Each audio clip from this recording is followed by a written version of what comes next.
Joining us today is Krystle Gutierrez, who is a former news anchor like myself, and she's really a mom who's hitting it out of the ballpark when it comes to nutrition, research, and education at this point. Krystle, thank you so much for being here with us. It's so exciting to get to talk about something that you and I are both so passionate about. How did you get started on this journey? Yes. Well, first of all, thanks so much for having me, Lauren. It's so fun to talk about this. And yes, it is one of my favorite topics. So I'm always happy to have this conversation with any mom out there who's wanting to make some changes.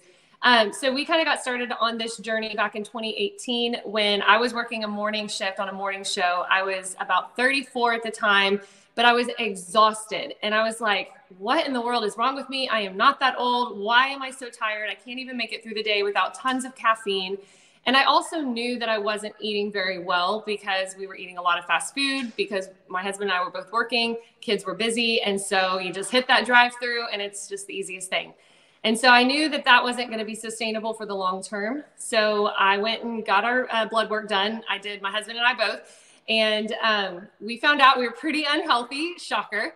And the doctor kind of gave us some things that we really needed to change. And for me, that included going gluten-free, dairy-free, and corn-free, which is basically everything that I was eating at that time. That's hard. Yeah, that was very hard. And we eventually ended up getting my kids' blood work done as well. And my son had to go corn-free for a couple of years. My daughter needed to be dairy-free. So we just started realizing we actually had quite a few food sensitivities and allergies that were really inflaming our bodies and making us feel really tired. For the kids, it kind of comes out more in their behavior, how they respond emotionally, and things like that. It can really mess with kids' brains that I've come to now learn. So, yeah, we just kind of did a whole overhaul back in 2018 where we just completely changed everything we were doing, started adding in new supplements. I think I started juicing around that time. So just kind of changing our lifestyle step by step and taking it one step at a time. But I will say, before anyone thinks we've got this all figured out, we don't. We are still learning. I still learn all the time, and you just have to stay teachable. But in the beginning, it can definitely be hard to know where to start.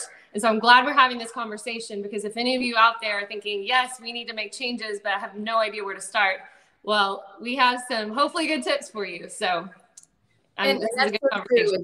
This process is such an evolution to me. Yes. And we've been on it for many, many years here in our household as well. And you mentioned behavior with children. Yes. I notice a huge difference in behavior once we really got serious about what we were eating, both nutritionally and also watching out for chemicals. And I think that's a big one too. I mean, you really have to educate yourself.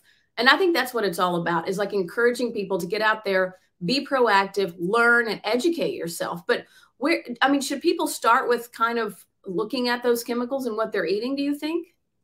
I think so. So one of the things that really surprised me was finding out about food dyes. And I had no idea how horrible food dyes really are. And they're in pretty much everything that has a color. If it's in a package and it has a color, it probably has a food dye. And it really does mess with kids' brains and just their neurological function. And their brains are, obviously developing still, especially for the younger kids. And so if you see a lot of hyperactivity in your child, obviously kids can sometimes just be hyperactive, but if you're adding food dyes in on top of that, it's like triggering their brain's response to like go into overdrive. And it's like they literally can't help themselves, but to become even more hyperactive. Some kids I think are more sensitive than others. So yes, that's so true. Yeah. And it's very I think everything we're going to discuss today, we have to keep in mind too, that it's so individualized. What works for my son isn't always great for my daughter, and vice versa. It's just interesting how we're all so uniquely made and different, and our genetic makeup is so different. So you just kind of need to figure out what is best for your kid and for yourself and do those things. It's so true. And I notice with mine, some of them, their behavior is much different with the sugar, the wheat, the artificial food coloring versus some of the other ones don't react as much. Right. And I have one that reacts significantly, especially to the red food dye. Yes. And you have to start looking for those. And it's sneaky, Krystle. Don't you agree? Yes. Like my kids love pickles. It is very hard to find pickles that don't have food dye in them. And that was a surprising thing for me when I found that out. Actually, I just couldn't believe it. I was like, what in the world? Why do we need food dye in our pickles? I don't care if the Right. pickles are more green. I would like them anyways. But yeah, they put, I think it's yellow one that they put in pickles to make them more colorful, so that when we're at the store and you see it on the shelf, it looks more appealing for you to buy. And it's kind of, honestly, one of the things, Lauren, and this is probably a different conversation for a different day, but I think what is really upsetting is that our government allows all of these food dyes in our foods and other countries don't. So you have a company like, let's take Heinz, for example, that makes ketchup, and they make a completely different version for stores in Europe. But in America, they put a lot of junk that they don't put in the ones that get sold in Canada or in Europe, because those governments don't allow the food dyes. And right. It's just absolutely shocking to me that we think that because it's on a store shelf that it must be fine, that they've approved it. And sadly, they allow a lot of things in our food that are really not very good for us. It's so true. And that's why it's just so important and so powerful to educate yourself and to become knowledgeable about this. And Krystle, I mean, talk about your children. You have 2 children who are thriving, happy, healthy, athletic. I mean, I know you can tell a difference in how they feel as well and behave and also perform in school when they're on the right track nutritionally. Absolutely. We have this conversation a lot, and I think that's one of the most important things about all of these things is that you have to just be open and honest with your kids about why we're doing these things. And I just try to explain to them, why I try to get them to make better choices. They're a little older now. They're 12 and 14. So we've kind of entered like the middle school age where they're not with me a lot of times when they eat. They're eating things at school. Their friends bring things. So I'm having to kind of educate them of like, here's why I think you should make a better choice. Or maybe don't have a Gatorade every single day because it has 36 grams of sugar, and this is why this is bad for you. So it is interesting to see though, like with school, especially during the school year, having my kids wake up and eat breakfast is such a game changer, a good breakfast. And I'm talking protein, some kind of protein, in the mornings. It really helps their ability to focus at school. Because if you imagine like your child wakes up and has, let's say, a bowl of cereal, right? It's packed full of sugar, it's carbohydrates. So your body's, your sugar is like peaking, right, in the morning, and then they're going to crash right around lunchtime. And it's just like they're sitting there in class trying to focus, but their brain is literally like hungry and starved for protein. And so it makes it very difficult for them to focus in school. So we've been trying to really wake up early enough to be able to make them like some kind of eggs or bacon or, something with some kind of protein in it. And that seems to work so much better for them. I think it's also about having family discussions about nutrition, about the chemicals in food in a way that is productive and beneficial and not in a shameful way. Because like you said, when they're older, you can't control what they're eating 24/7. They're at friends' houses, they're birthday parties. But I talk to my kids a lot of times about making a less bad choice. Yes. We can't, at a birthday party, they're going to eat cake, but you don't have to eat 2 pieces. You can eat 1 piece and drink the water and not the Kool-Aid, and think through it at least that way. And it's amazing when you live this way for years on end. Kids just after a while do it naturally. Do you agree? Right. Yes, I do think so. And I think it's funny, sometimes you wonder if your kids are actually listening, but every now and then they'll surprise you and they'll come home and, and like tell you that they made some really good choice. And you're like, they're listening, they get it. But the thing, I guess in the beginning, when we kind of started all of this, I felt like because we had so many changes to make and we did have, some things that we needed to correct in our health, right? Like we weren't in good health internally, even though on the outside you wouldn't realize it. And so I feel like in the beginning, I was kind of an all or nothing mentality. And I've kind of learned from that. It really doesn't work, to be honest with you, as a parent, unless you are just with your kids 24/7 and they're young and you can control every single thing that goes into their mouth. It's kind of setting yourself up for failure. And it's kind of setting the child up for failure as well, because everybody's going to be frustrated. And so I've kind of learned now, like what you're saying, a less bad decision. We're not perfect. My kids will still eat some junk food that I would prefer they don't eat. But am I going to like have a huge battle over it?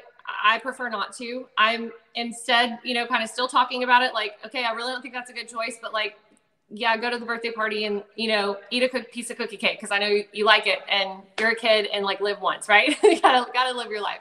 But I do try to, like, as much as possible, make the better choice and talking them through making those choices for themselves as well. But I think that's important for like moms to just realize, like, it doesn't have to be perfect. Like, I'm personally not striving for perfection in this area, but I'm just striving for kind of progress every day, like learning new things for myself. I'm kind of reading up on things a lot, but then also just every day trying to make a few good decisions that outweigh the bad decisions, right? Now, Chris and I, we do better than our kids do, but I also just try to keep in perspective their ages and that they're young and their bodies can handle things better than we can, right? As you get older, your body doesn't handle things as well.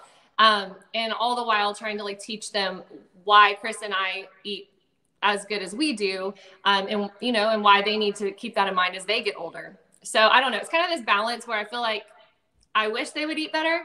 They eat pretty good compared to most kids, but mostly just trying to educate them, and so that they really get a full picture of like why we're making these choices.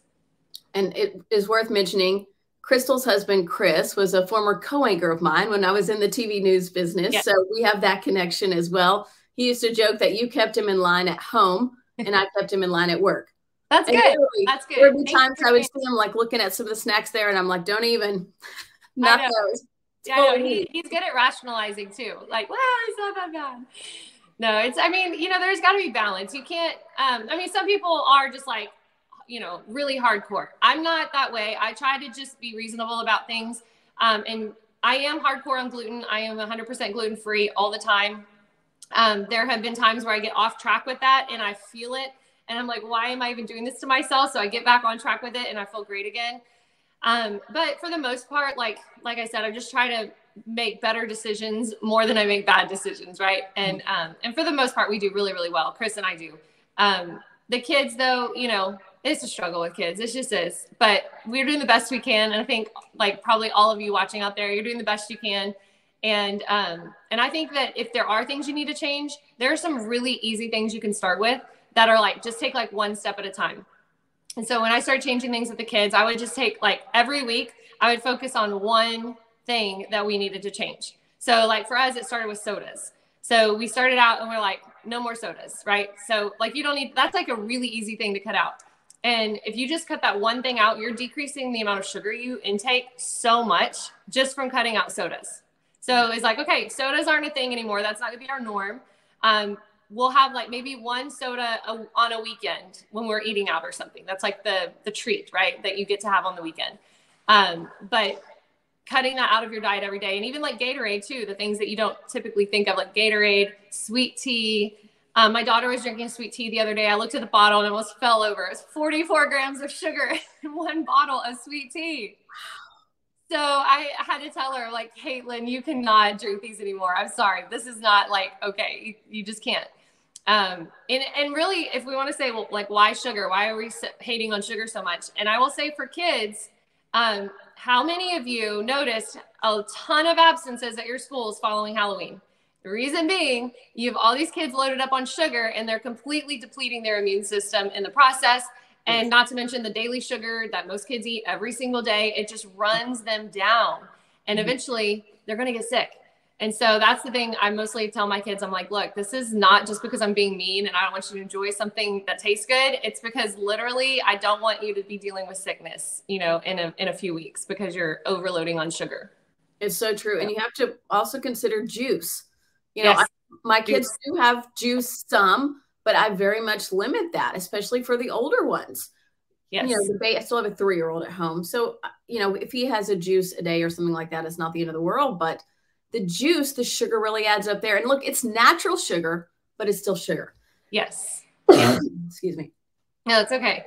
You have to keep that in mind. Yes, you really do. And I had a good, someone, I don't remember where I heard this, but it was a really good, I guess, picture for me to remember. It really stuck with me. But they were saying like, okay, so let's say, you know, you're having a bowl of cereal in the morning and you're like, oh, it's not that bad. You know, it's just one bowl of cereal. But then like later on at lunch, you know, maybe your kid decides they want, you know, some kind of sweet treat at lunch as well. And then, you know, later in the day, they want a snack and they get a yogurt. And, you know, maybe at dinner, they're having a soda. Who knows? But like at all these points during the day, you're having a little bit of sugar, and maybe that one little thing in and of itself isn't terrible. But when you look at it cumulatively throughout the day, you know, if you really start adding up how much sugar you're having, it might shock you.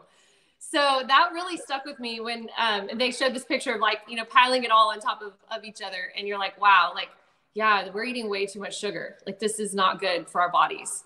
Well, and it does a lot of stuff on the inside of your body too. Sure, sure.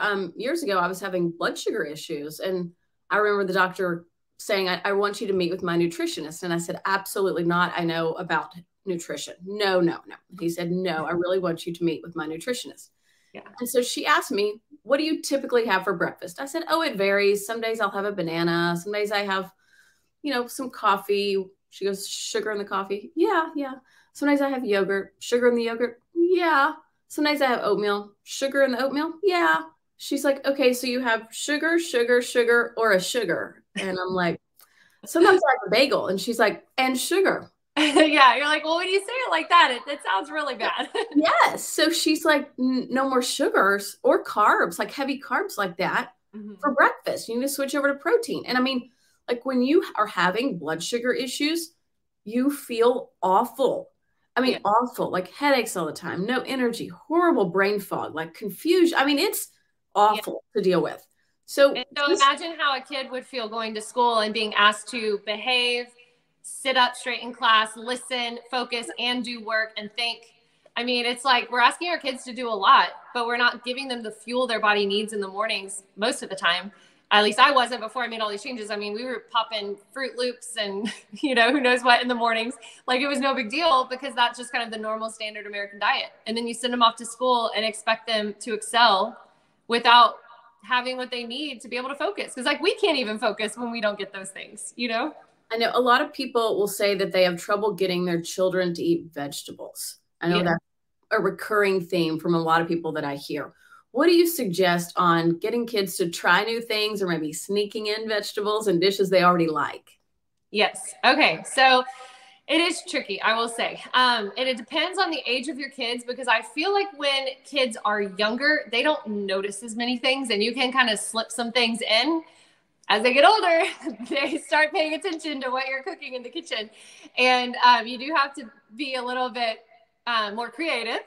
I will say that one of the easiest things, now this may not work for every meal because obviously we don't have soup at every meal or something with a broth, but if you ever are having some kind of like, one of our favorite things is taco soup. And my kids don't like taco soup if I chop up the vegetables and put them in there. But they will eat it and they have no idea there's vegetables in there if I will take the vegetables I would have normally just put in chopped and I put them in the blender. I put the bone broth with it. I blend them up to their like pureed. I mean, you can't, there's no consistency whatsoever. And then I pour that in instead of broth and the kids will eat it and have no idea they're eating vegetables. So if I put them in chunky, they don't want it. But if I put them in pureed, they have no idea they're there and say nothing. So that's one idea. And then the other idea is basically like pastas and like lasagnas. If you can make any of that, those kinds of dishes, it's easy to hide vegetables in that. Again, kind of with the puree idea. So whatever sauce you're making with it, I would just like, if it's marinara or Alfredo, like just blend it up with the vegetables in it. And that's an easy way to hide them. So those are my two suggestions. But yeah, it's hard. It's hard getting kids to eat vegetables. And I think the same is true. We had someone write in a question and ask for special needs children or children who are nonverbal. It's more difficult to be able to kind of navigate what they like and don't like and make sure they're getting the nutrition that they need. And I think, you know, texture is a big issue for a lot of kids. And if you can have a texture they're used to and like and add something in there, that helps. Like you said, with the broths, with the soups. My kids love soups too. I mean, love soups. So and if I had little kids, so if I could go back and do this all over again, because my kids were, you know, they were older elementary age when we started making these changes. So it was kind of hard. But if I would have had this knowledge when they were young, I probably would have done things so much differently as they were younger. Because I feel like if you can start on a good trajectory when they're young, it's so much easier to keep them on that path. But you know, when they're young, like my sister has a 2-year-old and he's precious and he eats everything. And I'm like, I think she's done a phenomenal job because she puts a bunch of food out on his tray, and she just lets him eat what he wants. And he generally eats like everything. Like he'll try everything. And I think that was like, she's done a great job with that, of just kind of putting different things out, and then they're eating it too. So he feels like he's eating what they're eating. She didn't do a lot of like baby food. Like, did that mess us up? I had a phone call come in. Oh, so she didn't do a lot of pureed baby food. She did like, I guess, soft things that were not like typical baby food, like avocados or, smashed bananas, things like that. But I feel like that's helped a lot with his, cause kids are curious and they want to try things. And so like, he'll just pick things up and she'll just mix it all on in the tray, just all kinds of different things. And he'll just try all kinds of different things. I totally agree with that. My husband, when we had kids, was like, we are not having picky eaters. So yeah, from the get-go, they ate, once they got teeth and what have you, they ate whatever we ate. So if I made mashed potatoes or green beans or whatever, I might mash them up or puree them or whatever. I mean, but or salmon or chicken or beef, right. They ate it from the get-go. So I don't have, of my 5, I don't have any really picky eaters. With that said, one doesn't like mushrooms or one prefers this or what. And I don't worry too much about that because we all have things we like and don't like. Right. Right. And your taste buds are always changing, right, so just because they don't like it now doesn't mean they might not like it later. Right. And I think that's just mostly like, kind of finding the things they do like and having them eat those things instead of fighting with them, making them eat things they don't like, because eventually they'll come around. And I will say one other thing that I have done in that regard, because my kids aren't the best with vegetables. I'll be honest. We're at 12 and 14 now, so they hate vegetables pretty much. Uh-oh, we lost her again. Okay, sorry, I'm back. I keep getting phone calls. So we're at 12 and 14 now, and so there's a lot of things that they don't want to have. They don't like to eat. Hold on, sorry, I got distracted. Let me.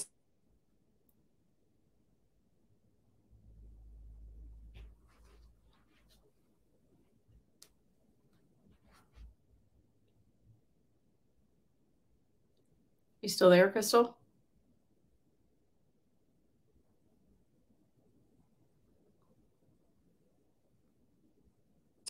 Okay. Sorry, Lauren. That's right. There we are. Did you hear that? Did you hear the phone call? No. Oh, okay. It was my daughter. She always calls me from school around this time. Sorry. That's okay. That's right. She has office aid at this period. And so she's like, she likes to call and check in. And I don't know why she does that, but okay. So let me think about what I was saying. Okay. I remember what I was going to say. Okay. So now that my kids are 12 and 14, it's really hard getting them to eat vegetables unless I'm like I said, pureeing it into something that they don't realize it's there. But one thing we have started doing is, now that they're old enough to swallow pills, I buy a supplement called Green Food, and there's probably a lot of different versions of this, but it's literally just like a vegetable in a capsule. And so it's, I forget like how much it is. It's maybe like 2 servings of vegetable in 1 capsule. So I'll have my daughter take that because she is old enough now where she can swallow a pill.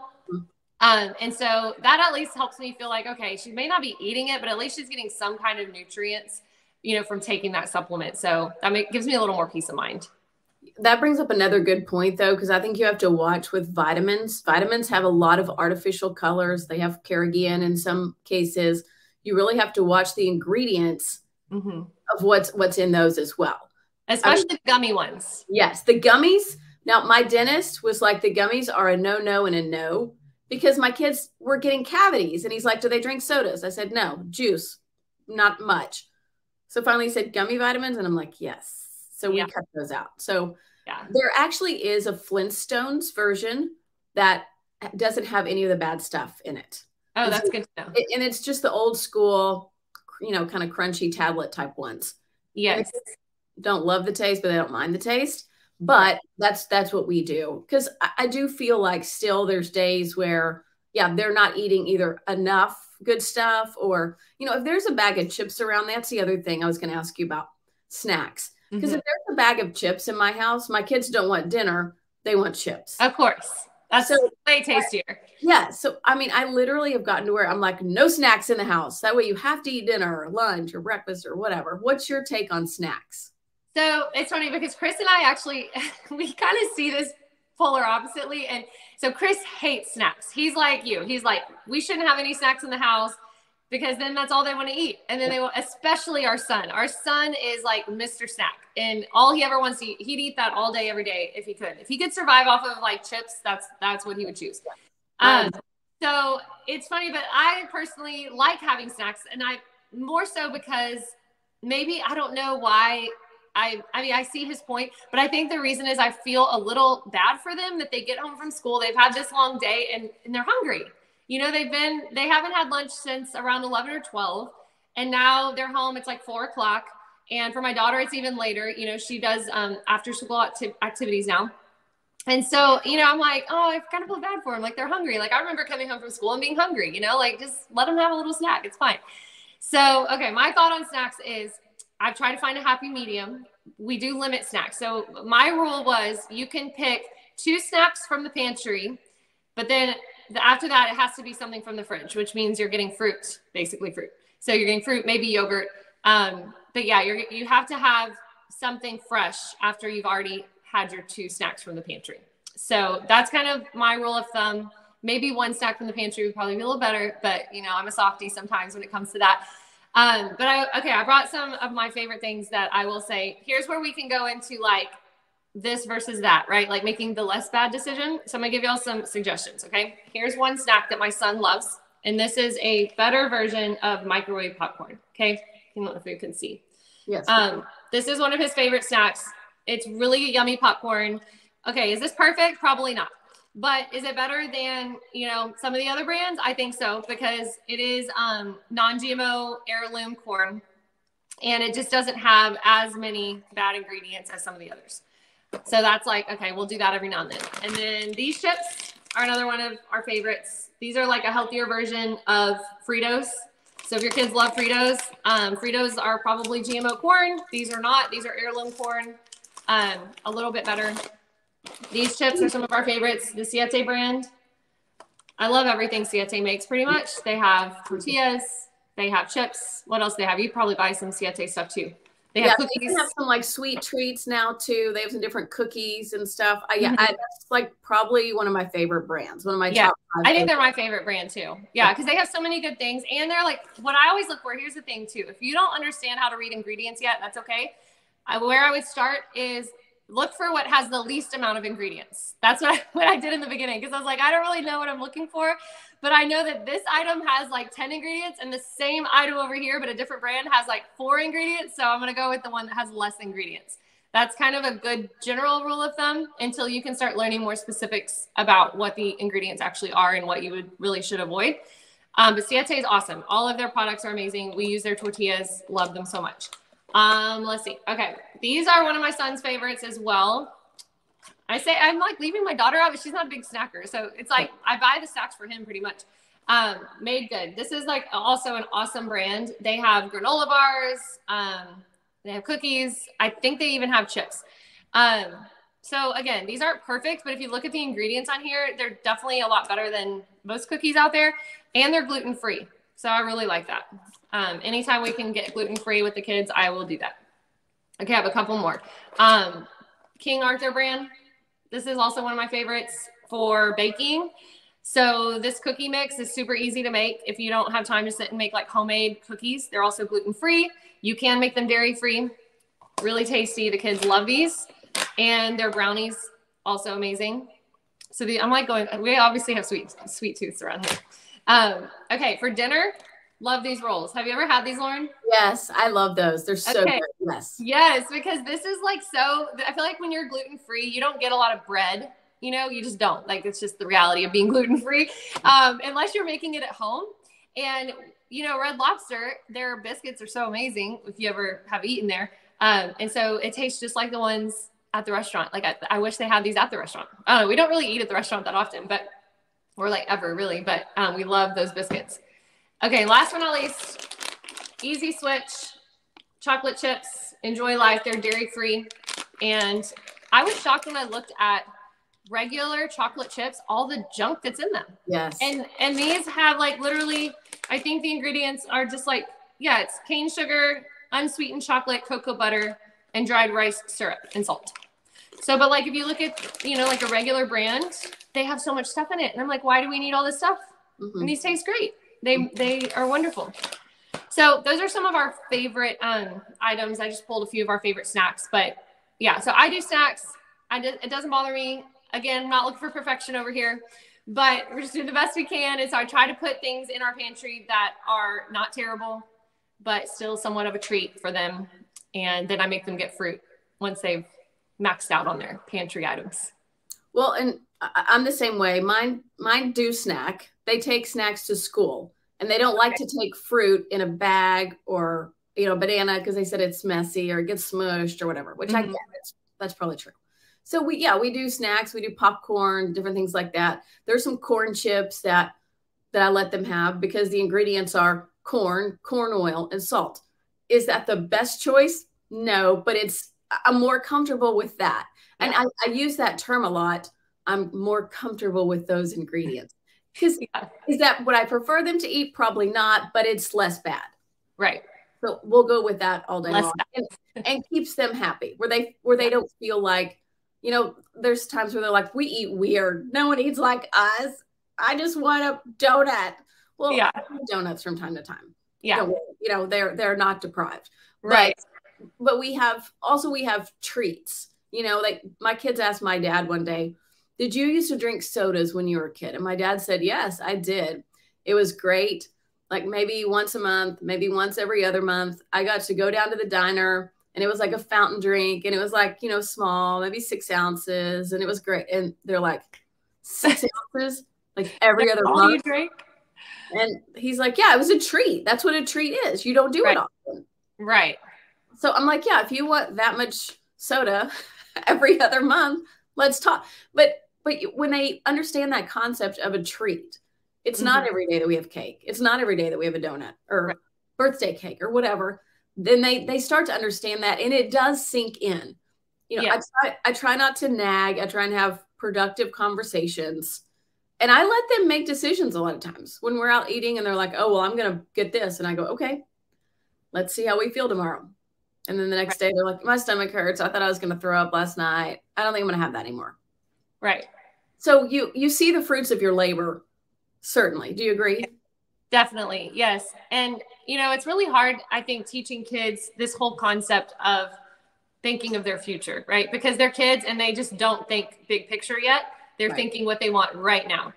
And it's something that we're working on every day, just trying to talk with them about it because, you know, and I tell them my own experiences. I was raised in a family that we had zero conversations about health or wellness or what we should or shouldn't be eating. I mean, we grew up on fried food. You know, we're a typical like Southern family. Grew up in Houston. Everything was fried. Our vegetables were fried. Our meat was fried. I mean, we were either having steak and potatoes or fried catfish, fried pork chops, or burgers or something not healthy. I don't remember eating a lot of fresh fruit growing up. Just like everything about my diet was unhealthy. And most things that I ate snack wise were all packaged, you know, treats. Like, you know, I loved like Swiss cake rolls were like my favorite thing growing up. And I drank a soda every morning for breakfast, every morning. And I would have multiple a day. I mean, it like blows my mind. It blows my mind that I ate the way I ate, but my parents didn't really know any better. I mean, we were just kind of doing the normal American thing. And so what I tell my kids is I'm like, cause they're always like, well, Mom, you ate all this stuff, you know, when you were a kid and you're fine. And I'm like, but I'm not fine. Like I had all kinds of problems, even though maybe for me, it didn't look, you couldn't tell outwardly that I really wasn't healthy. But on the inside, when I got my blood work done, I mean, it was very clear that I was very unhealthy. One of the things I had was leaky gut. And, you know, and that's really a result of all of the junk I had been eating my whole life. So I'm like, eventually it will catch up with you. And I heard a great quote the other day. It said, for people who say, well, I just don't have time to eat healthy. Because in the beginning, it's time consuming because you have to think about what you're eating, right? Until it becomes like your new habit. You have to really think and it takes effort. So I get that. But someone said, saying you don't have time for your health is like saying you don't have time to stop for gas when you're driving your car. Eventually it's going to catch up with you, right? You'll run out of gas. Yes. So it's such a true statement. And I just try to tell them, I'm like, yeah, you having this soda right now is not going to be the end of the world, but you can't just like keep depositing bad things and expect good health in return, right? Like we have to have more good deposits than bad deposits in order to have good health. So I'm always trying to have that conversation with them and help them to think long-term. Cause I'm like, yeah, you're gonna be fine probably until you're like 30. And then your body's going to be like completely run down and you're going to be exhausted like I was. Well, because youth accommodates for so much. We know that. That's just a fact. It does. But it does catch up with you. And I think it's worth noting that the food additives that we have now were not around 30, 40 years ago. Right. So eating junk food back then is very different than eating junk food, whatever you call that, today. It just is. There weren't all these chemicals back then in the food. So it is. It's different. It just is. One more question before we go. How do you really encourage people to go about researching and finding out more when they're getting started on this wellness journey? Oh, that's a hard question, Lauren, because I feel like we live in the age of information, right? Like all the information is just right at our fingertips. But if any of you have done any amount of research, you'll quickly find out that you can have so many differing opinions on the same topic. Okay, I'll use the example of oils, for example. Okay, and it can get your head spinning because you'll have one doctor over here who you really respect say, absolutely do not eat these oils. And then you have another doctor over here who's also very respectable and has, a lot of experience and knowledge. And they're, that's hogwash. You don't need to avoid those oils. Okay. So what do you believe? As a consumer and as an everyday person, it can be really hard sometimes to know what is right, who's right. Right. And there's so many different examples of that in the kind of health and wellness industry, I guess you could say. And so basically what I really recommend to anybody who really wants to kind of target their individualistic needs is to go and find a doctor who, like a naturopath or some kind of functional medicine doctor who will do a full panel blood work for you and sit down with you and go over those results and tell you what your body needs.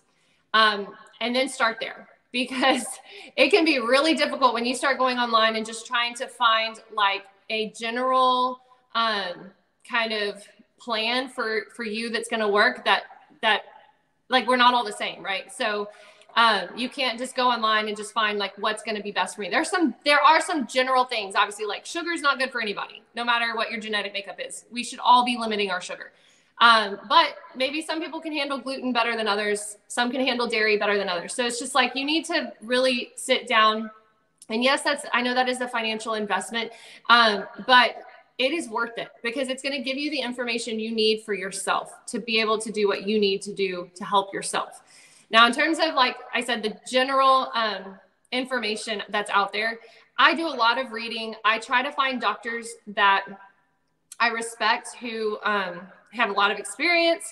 I listen to people's stories. I love listening to people's stories because I think there's a lot of power in that, of hearing what has worked for people. Mm-hmm. But I just try to accumulate as much information I can and use common sense to kind of sift through what I think is, good and reasonable.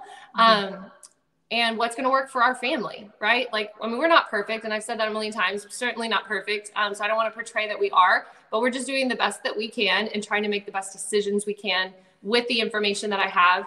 And I do try to just always like read more and learn more so that I can make the best decisions. But I will say it's just hard. It's hard knowing what's true and what's right because there are a lot of conflicting information out there. There's this one, in fact, I'm not going to say her name, but there's an Instagram account out there who literally refutes every single like healthy kind of theory that's out there. And I kind of messaged her one day and she never responded, but I did message her and I was like, so is there anything that you actually think is maybe not so great for us to be eating? Because it seems like you have a defense explanation for everything. And I know that not all of these things are good, but it's stuff like that where it's like, you kind of get like everything that's out there, like especially on social media, you get people from all different ways of thinking And yeah, it can be really hard to know what to believe. Well, so that's why I just say, start with your blood work, get with a doctor who knows you personally, can walk this journey with you and help you get started, and then kind of take it from there. That's my best advice. And see how you feel. Yes. I mean, at the end of the day, that's what this is all about. You want to feel your best, look your best, be able to show up every day and be your best. Yes. So if you're like, well, I'm tired all the time and I'm grumpy and then you should probably look at what you're eating. I mean, most of us 3 times a day. And so it's super important what you're putting in your mouth, what you're putting in your body. I always tell my kids, junk in, junk out. Yes. Whether it's what you're eating, what you're listening to, music-wise, entertainment. Who you're hanging out with. Right. So it's something you really have to think about. And children are so impressionable that it's just important to have that discussion with them. So Krystle, thank you so much for being here with us today. You're a wealth of knowledge. You're so well researched. And I just appreciate you coming on with us today. Well, thanks for having me, Lauren. This has been fun. And good luck to anyone out there trying to make changes. You can do it.